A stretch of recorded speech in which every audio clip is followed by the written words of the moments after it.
If your Jeep shakes when you accelerate or shift into gear, then the engine mount is probably done. This is the passenger side engine mount on a Jeep Patriot, and I will show you how to replace it step by step without pulling the engine or going to a shop. This is one of the most common failure points on these Jeeps, and most people misdiagnose it as a transmission or suspension problem. This right here is the location for that engine mount, and we're gonna be removing the fluid reservoir for the windshield wiper and the radiator. The engine mount is right beneath these two. Right here we can have a peek to some of the bolts that we will be removing. Now you see this clip right here, we will need to disconnect it in order to remove these water containers or these fluid containers, and also we will be removing two bolts, 13mm bolts that we have at the other side. Make sure you watch the entire video and you don't skip anything, because I will be sharing with you some important details that you must know when doing this job.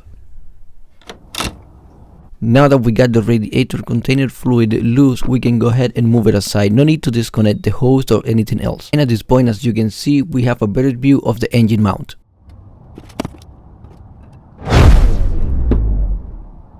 Now this one right here is the water pump for the windshield fluids. We're gonna go ahead and disconnect this just so we can move the container out of the way. It is really simple. You see this opening right here, we're gonna go ahead and use any small flat screwdriver and then introduce it on that area, and then you will be able to freely disconnect it.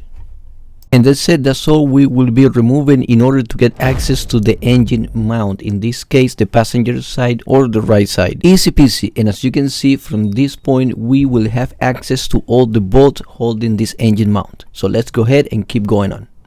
Now we need to get under the car so that way we can properly support the engine. And we have two different ways of doing this. You might still have the plastic cover under the car. If that's your case and you don't want to remove it, you can just go ahead and follow the instructions that I'm leaving you right here on the screen. As you can see, you can aim for the edge of the oil pan and place a piece of wood to support the engine. But let me tell you something, I don't like this method. I prefer that you take your time and you remove this cover and go with a more traditional method, which one is the one that I will be showing you in this video.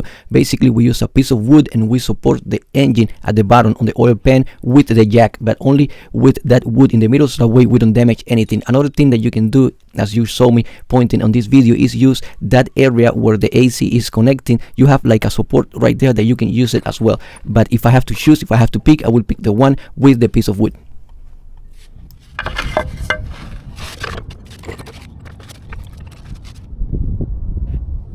16mm long extension. If your Jeep shakes only in drive but not neutral, that's a strong sign that this mount is bad. Don't forget to subscribe and like. People replace plugs and coils for this vibration. The mount causes the same symptoms. It fell down.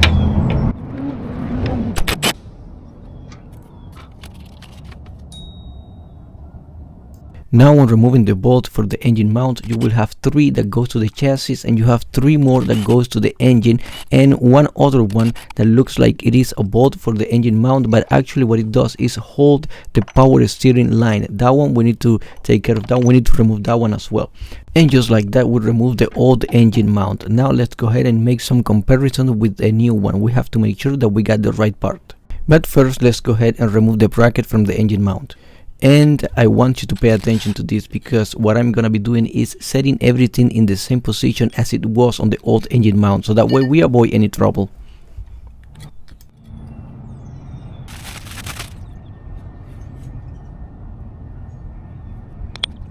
Now is the time to explain some details. Pay attention to this indentation on the rubber. You will see that the engine mount has some tabs and they gotta match with the indentation on this rubber, otherwise you will misplace it. Another important detail is this rounded part of the rubber. That one will go pointing to the engine. And last but not least, you see all these lines that I'm marking right here, those goes against the engine mount. And for the final result, it should look something like this. You cannot miss this, brother. If after all those details that I just gave you, you still are not able to place it the right way, I think you should go ahead and do something else. Go ahead and like this video and subscribe.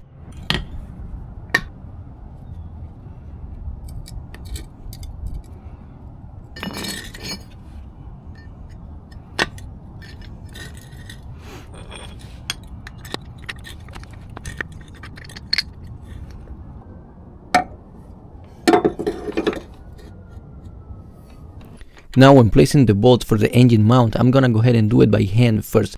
I am not gonna tighten them down, so that way if I have to make an adjustment, I will be able to do it without any problems. The reason for me of doing this is because everything has to line up. It is really easy and common that the bolt won't line up, and one way of fixing that will be by raising up the engine just a little bit or lowering the engine just a little bit, but in most cases just raising the engine a little bit will help. Remember that we have the jack under the car. Don't forget to subscribe and like, and that's what we are gonna be using to raise the engine just a little bit in case we need it. In my case, the engine mount was not aligning properly, so I had to use some convincing techniques, but in your case I'm pretty sure this is not gonna happen. This is something that happens to me, but it is like 1 in 1,000.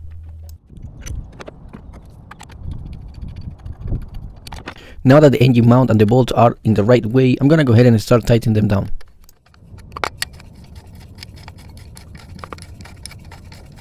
Now for the through bolt, it has this nut on the back and it has a hook. Make sure you don't get caught with that hook, otherwise it will hurt.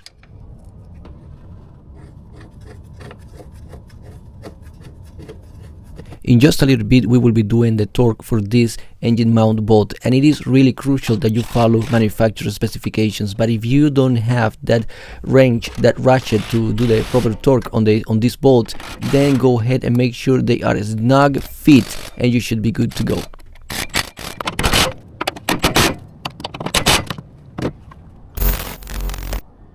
At this moment I'm doing the bolt that goes to the chassis, and those are 55 foot-pound.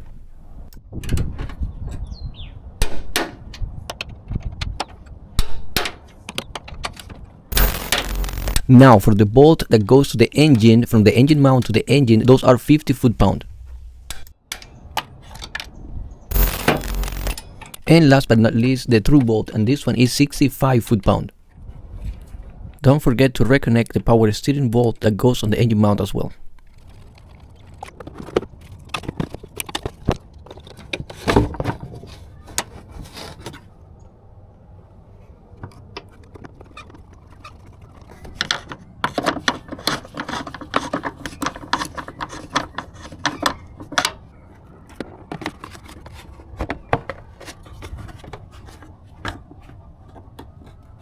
After the passenger side engine mount is replaced, I would suggest that you go ahead for a test drive. Make sure everything is okay, and especially the vibration, it's gone. Probably if you did everything correctly, it will be gone.